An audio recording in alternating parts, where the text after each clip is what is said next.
gudoomiyaha golaha guurtida Somaliland mudane Salebaan Maxamuud Aadan ayaa markii ugu horeysay xaqiijiyay in madaxweynaha Somaliland dib ugu soo celiyay mid ka mid ah labadii xubnood ee uu awood u lahaa magacaabistooda taasina ay sababtay in uu bedelo xubintaasi oo la sheegay inuu madaxweynuhu ku eedeeyay inuu ka tirsan yahay xisbiga wadani ee Somaliland gudoomiyaha golaha guurtida Somaliland ayaa sheegay in ay cilaaq tahay waxa loo daba socdo xubinta la bedelay ee ka timid dhinaciisa waqti xaadirkan toddobada xubnood ee guddiga cusub ee doorashooyinka ee horyaalan golaha wakiilada Somaliland go'aankooda ansixinta ama diidmaduna uu yahay mid u yaala golaha wakiilada sidoo hadalka u dhigay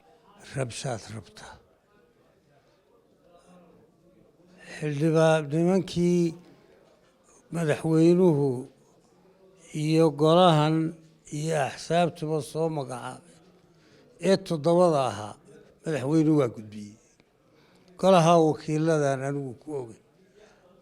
halkaas hadal ku dhamaaday wixii uu galow ka yeelay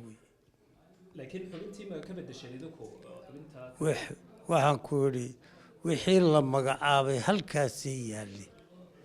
xubin la bedelay waxaad u daba socotaa anigu waa ilaaq halka ku jooji gudoomiyaha oo hadda 27 Oktoobar warbaahinta kula hadlay xafiiskiisa ayaa sidoo kale taageeray go'aankii madaxweynaha Somaliland ka qaatay jabhadda uu hogaamiyo Korneel Carre ee uu ku sheegay in hogaamiyaha jabhaddaasi Korneel Siciid Cawil Carre uu isu soo dhiibo ciidamada lana mariyo maxkamadda ciidamada halka askartii la socotay jabhaddaasina iyagana uu cafis u fidiyay ka waramay waa inta madaxweynuhu yiri haddii yiri askartiina waan saamaxay ee hal la meeleeyo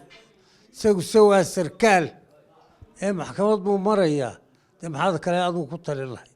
dhinaca kalena gudoomiyaha golaha guurtida Somaliland oo la weydiiyay sidoo uu arko safar uu hogaamiye Khaatumo Professor Ali Khaliif Galeed ku tagay magaalada Muqdisho ayaa sheegay in Professor Ali Khaliif Galeed uu yahay muwaadin reer Somaliland tagitaankiisa xamarna aanay xaraan ahayn mar haddii aanu xil dawladeed hayn sidoo kalena aanu garanayn sharciga u diiday tagitaanka Muqdisho sidoo hadalka u dhigay ugu dambeynna gudoomiye Salebaan Maxamuud Aadan ayaa mar uu ka hadlay shaqooyin ka soo cusboonaatay deegaano ka tirsan gobolka Salalow madaxweynaha Somaliland u magacaabay xalinteeda xubno ka tirsan golihiisa wasiirada waxa uu sheegay in madaxweynaha Somaliland iyo xukuumaddiisu ay leeyihiin mas'uuliyadda koowaad ee nabadgelyada dalka balse gol ahaan kaliya dastuurku u jeedinayo kaabis iyo wixii talo ah in ay la wadaagaan waxaanu xusay in laga warsugo go'aanka iyo xalka ay soo gaadhaan wasiirada madaxweynuhu u diray deegaanada ay colaadu ka taagan tahay dastuurka iyo shariicada inoo taalayno ku dhaqano horta soo nabadgelyada dalka waxa ka mas'uula madaxweynaha xukuumaddiisa cidii kale way kaabaysaa nagu dastuurku wuxuu noo siinayaa inaanu talo ku leenahay oo kaabno madaxweynaha haddii uu naga kaaftoomo waa ahlan wasahlan hadda wasiir rudiraysooma hawshooda ha soo qabsadeen wixii ay inoo keenaan baynu wax ku qabsanaa xamse xirse xayd wararka laanta afka Soomaaliga codka bariga Afrika magaalada Hargeysa